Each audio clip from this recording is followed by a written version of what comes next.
ng ating panahon ngayong tanghali po ng October 9, 2023 na kung saan sa ngayon po kung pagbabasehan natin itong weather model na madalas natin na ginagamit ay tuluyan na po na nawala si 97W o yung LPA sa silangang bahagi po ng ating bansa. Gaya po ninyong nakikita, si Bagyong Bulaga na lamang po ang nandito na consistent. Ang pinapakita po na magiging malakas itong bagyo pero kikilos palihis dito sa ating bansa dahil mahaharangan po yan ng lumalakas ng hanging amihan. Ang amihan po ngayon ay nasa may bandang Taiwan na po at bukas ay bababa na po yan dito sa Northern Luzon at lalakas po yan hanggang sa weekend.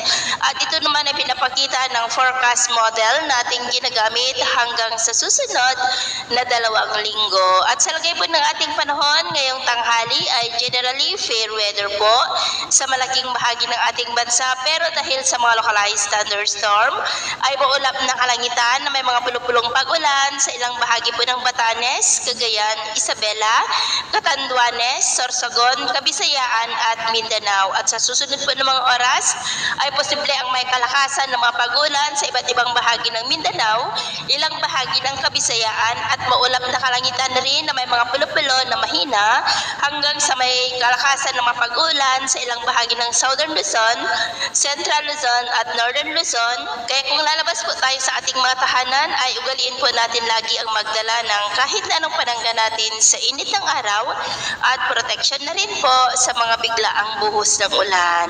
Sa atin naman pong mga baybayin, wala naman po tayong nakataas na anumang gale warning signals, pero bayong pag-iingat lamang po kung papalaot tayo para mas makaiwas sa mga sakunang pangkaragatan.